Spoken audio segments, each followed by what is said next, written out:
বর্ষার এরকম ওয়েদারে এত সুন্দর চিকেনের একটা রেসিপি, যেটা দেখতেও যতটা লোভনীয় সুন্দর, খেতে মারাত্মক লেভেলের সুন্দর। তাহলে চলো বন্ধুরা, আমি এই চিকেনের রেসিপিটা তোমাদের সঙ্গে আজকে শেয়ার করি।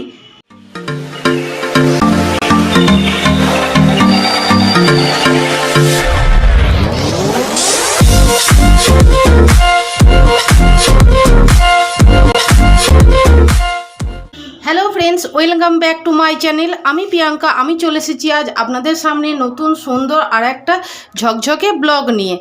আর এখন মোটামুটি সব জায়গাতেই ভালো রকম কম বেশি বৃষ্টি হচ্ছে, তাই না বলুন? তা সেই বৃষ্টির ওয়েদারে মেয়ের ইচ্ছা হয়েছে ঝাল ঝাল একটু চিকেনের অন্য রকম কিছু রেসিপি করার আবদার এসেছে। তা সেই রকম কথা মতন কাজ। কম বেশি আপনাদের বাড়ির বাচ্চারাও এইরকম আবদার করে, তা সেই রকম আমিও নিয়ে চলে এলাম একটা অন্য রকম চিকেনের রেসিপি। আজ আমি যে রেসিপিটা আপনাদের আমি দেখাবো বা মেয়েকে করে খাওয়াতে চলেছি, সেটা হলো চিকেন দেহাতি বা বিহারি চিকেনও বলা যায়। এখানে আমি যতটা আমার পরিমাণ সেই রকম অনুপাতে আমি চিকেন নিয়েছি। আর এখানে হাড়, তারপরে গিলামেটে আর লেগ পিস সব রকম আছে, সলিডও আছে। এখানে চিকেনটা নিয়েছি, আর এখানে নিয়েছি কুচিয়ে রাখা পেঁয়াজ, টমেটো আর 14-15 কোয়া রসুন। আর যেটা নিয়েছি গোটা গরম মশলা, তেজপাতা, শুকনো লঙ্কা আর জিরে, এটা ফোড়নের জন্য। এই রান্নাটা করতে গেলে কিন্তু একদম বাটাবাটির কোনো ঝামেলা দরকারই নেই, খুব সহজে চটজলদি রান্নাটা হয়ে যায়। গ্যাস জ্বালিয়ে কড়াই বসিয়ে দিয়েছি। কড়াইটা গরম হতে হতে আপনাদের আমি আরেকটা কথা বলি, চিকেনটা আমি ভালো করে ধুয়ে পরিষ্কার করে জল ঝরিয়ে নিয়েছি। এই রান্নার একটা কি না, চিকেন ম্যারিনেট করার কোনো দরকার পড়ে না। এবার আমি কড়াইয়ে দিয়ে দেবো সর্ষের তেল। আর এই পুরো রান্নাটা সর্ষের তেলে হবে। আর এই রান্নাটা যদি সর্ষের তেলে করা হয় তাহলে তার টেস্টটা আরও দ্বিগুণ হয়ে যায়। আর এটা সর্ষের তেলে করলেই বেশি ভালো খেতে টেস্ট হবে, না হলে কিন্তু অতটা টেস্ট আসবে না। তেলটা গরম হলে তারপর আবার ফেরত আসছি। দেখুন তেলটা ভালো গরম হয়ে গেছে এবং ধোঁয়াও উঠছে। এই পর্যায়ে আমি গ্যাসের ফ্লেমটাকে কমিয়ে দেব আর চিকেনের পিসগুলো তেলে দিয়ে দেবো।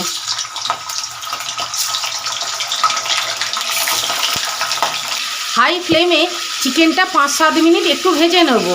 এর মধ্যে কিন্তু আমি এখনও নুন বা হলুদ কিছু অ্যাড করিনি। প্লেন চিকেনটাকে তেলে একটু ভেজে নিতে হবে 5-7 মিনিট। চলুন, 5-7 মিনিট পর আবার ফেরত এসেছি। চিকেনের কালারটা যখন এইরকম হয়ে যাবে, মানে পাল্টে যাবে, তখন চিকেনটা আমরা নামিয়ে নেব।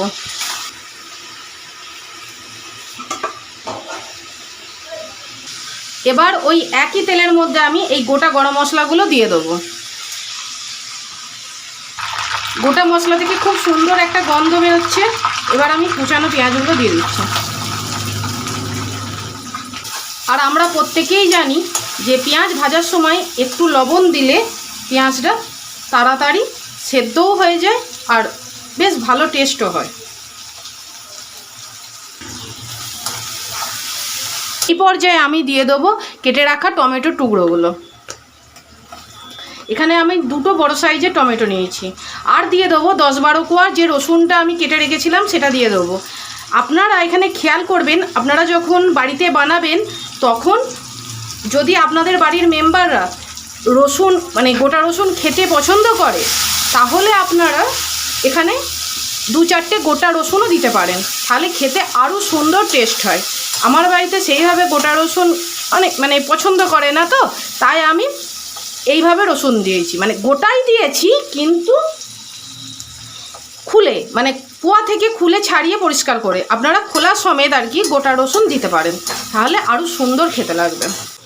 দেখুন টমেটো, পেঁয়াজ, রসুন মোটামুটি অনেকটাই কষানো হয়ে গেছে। যদি চান বাড়িতে এইভাবেও করতে পারেন, আর তা না হলে শিলপাটায় বা হামলদস্তিতে আদা আর কাঁচা লঙ্কাটা এইভাবে থেতো করে নিতে পারেন। এখানে কিন্তু আদা আর কাঁচা লঙ্কাটা আমি এইভাবে কুড়ে নিয়েছি। দেখুন আদাটার আর কাঁচা লঙ্কাটার কাঁচা গন্ধটা চলে গেছে আর অনেকটাও কষানো হয়ে গেছে। এই পর্যায়ে আমি এবার ড্রাই মশলাগুলো দেব। প্রথমেই দিয়ে দেবো অল্প পরিমাণে, মানে যেমন লাগবে পরিমাণ মতন হলুদ গুঁড়ো,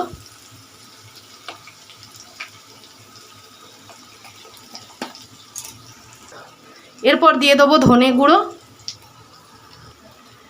এরপর দিয়ে দেবো কাশ্মীরি রেড চিলি পাউডার। আপনারা ঝালটা আপনাদের মতন করে দেবেন।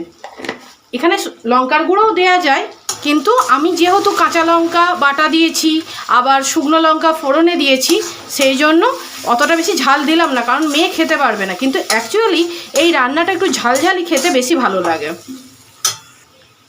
এরপর দিয়ে দেবো স্বাদ মতো লবণ। তখন আমি পেঁয়াজটা ভাজার সময় অল্প লবণ দিয়েছিলাম, তাই একটু অল্প করে দিলাম। স্বাদটাকে ব্যালেন্স করার জন্য খুব অল্প পরিমাণে দেব চিনি। এখানে কিন্তু আমি জিরে গুঁড়ো অ্যাড করিনি, কারণ এই রান্নাতে জিরে গুঁড়ো লাগবে না, এটাতে ধনে গুঁড়োটাই লাগবে। আর এখানে কোনো সস টস দেওয়ারও দরকার নেই, কারণ টমেটোটাতেই দারুণ সুন্দর গন্ধও হবে, রঙও হবে, বেশ একটা টকটক ভাব থাকবে টমেটোতে, তাই টমেটো সস দেওয়ার এই রান্নাতে কোনো দরকার নেই। এবার মশলাটা আমি আস্তে আস্তে কষিয়ে নেব। দেখুন মশলা থেকে কেমন তেল ছেড়ে দিয়েছে, মশলাটা একদম অলমোস্ট কষানো হয়ে গেছে। এবার আমি ভেজে রাখা চিকেনের পিসগুলো দিয়ে দেবো আর মশলার সঙ্গে ভালো করে মিশিয়ে নিয়ে আরও 10 মিনিট ধরে কষবো। মশলার সাথে মাংসটা খুব ভালো করে কষাতে হবে, আস্তে আস্তে ধিমে আঁচে কষাতে হবে, না হলে মাংসটা খাওয়ার সময় খুব সুন্দর যে টেস্টটা সেটা লাগবে না।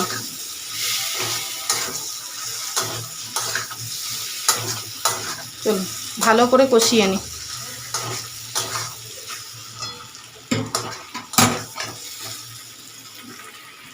দেখুন চিকেনটা কষানো হয়ে গেছে, দেখুন দারুণ একটা কালার এসেছে না, দারুণ। এই পর্যায়ে খুব ইম্পর্টেন্ট এই মশলাটা দিতেই হবে, সেটা হলো চিকেন কারি মশলা। চিকেন কারি বা মাটন কারি মশলা আপনাদের এই রান্নাটাতে দিতেই হবে, কারণ যেহেতু কোনো বাটাবাটির ঝামেলা নেই, আর চিকেন কারি বা মাটন কারি মশলাতে একটা অন্য রকমের ফ্লেভার থাকে, তা সেইটা এই রান্নাটার জন্য খুবই দরকারি। সেই জন্য এইবার আমি মশলাটা দেওয়ার পর ভালো করে আবার একটুখানি নাড়াচাড়া করে কষিয়ে নেব। মাংসটা ভালো রকম কষানো হয়ে গেছে, এবার আমি দিয়ে দেবো পরিমাণ মতন জল, কিন্তু অবশ্যই মনে রাখতে হবে জলটা এরকম গরম জল দিতে হবে। আর আপনারা তো জানেন যে কোনো রান্নাতে গরম জল দিলে তার টেস্টটা অন্যরকম হয়। দেখুন পরিমাণ মতন জল দিয়ে দিয়েছি, এবার খুব ভালো করে আগে একবার টকবক করে ফুটে যাক, তারপর আমি ঢাকা দিয়ে দেবো। এটা হতে বেশিক্ষণ টাইম লাগবে না, মিনিট 10-15-র মধ্যেই রান্নাটা হয়ে যাবে, কারণ মাংসটা ধরুন একটু ভাজা আছে, মশলাটা ভালো করে কষানো আছে, তাই না? দেখুন মাংসটা ভালো মতন ফুটছে, এবার আমি গ্যাসের ফ্লেমটাকে একদম কম করে দেবো আর একটা থালা চাপা দিয়ে দেবো, তারপর আমি 10 মিনিট পর ফেরত আসছি। দেখুন প্রায় 25-30 মিনিট হয়ে গেছে, এবার আমি ঢাকাটা খুলছি। দেখুন একদম অলমোস্ট ডান চিকেন দিহাতি, একদম মাংসর মোমের মতন গলে গেছে, আর কালারটা দেখে বুঝতেই পাচ্ছেন। আচ্ছা আপনাদের আরেকটা জিনিস আমি বলে দিই, সেটা হচ্ছে আপনারা তো জানেন গোটা রসুন দিলে সেদ্ধ হয়েই যাবে, এই দেখুন পুরো ভালোভাবে সেদ্ধ হয়ে গেছে। এবার নামানোর আগে দিয়ে দেবো একটু সাই গরম মশলা, খুব সামান্য, আর দিয়ে দেবো 2 চেরা কাঁচা লঙ্কা, দেখুন চিড়ে নিয়েছি, দিয়ে দেবো। এতে কি হবে, গন্ধটা খুব সুন্দর বেরোবে। আর হচ্ছে যদি আপনারা ধনেপাতা খেতে ভালোবাসেন তাহলে ধনেপাতা দেবেন, তাহলে দেখলেন কত সহজে আর কত সুন্দর অল্প উপকরণ দিয়ে কি সুন্দরভাবে রান্না হয়ে গেল চিকেন দেহাতি। এবার আমি গ্যাসের ফ্লেমটা একদম বন্ধ করে দেবো আর 5 মিনিটের জন্য রেস্টিংয়ে রাখবো। দেখুন রেসিপিটা তো আপনারা দেখেও নিলেন এবং শিখেও গেলেন। তাহলে রেসিপিটা আপনাদের কেমন লাগলো? আপনারা বাড়িতে একবার বানিয়ে দেখবেন, এটা অতুলনীয় খেতে লাগে। এই রকম সুন্দর সুন্দর ভিডিও পেতে চাইলে আমার চ্যানেলে এখনও যারা সাবস্ক্রাইব করনি তারা প্লিজ আমার চ্যানেলটাকে সাবস্ক্রাইব করার অনুরোধ রইল। আর যারা যারা আমার ভিডিও দেখছো, যে যেখান থেকে আমার ভিডিও দেখছো, তারা প্রত্যেকে আমাকে একটা লাইক দিয়ে যেতে কিন্তু ভুলো না। তাহলে ভিডিওটা আশা করি তোমাদের ভালো লেগেছে। যদি ভালো লেগে থাকে তাহলে প্লিজ ছেড়ে যাওয়ার আগে আমার চ্যানেলটাকে সাবস্ক্রাইব করে দেবে, একটা লাইক দেবে আর কমেন্ট করে জানাবে কেমন লাগলো আজকের ভিডিওটা। আজ এ পর্যন্তই, দেখা হবে তোমাদের সঙ্গে নেক্সট আরেকটা নতুন সুন্দর ভিডিওতে। ততক্ষণের জন্য সবাই খুব ভালো থাকবে, সুস্থ থাকবে আর নিজেদের খেয়াল রাখবে।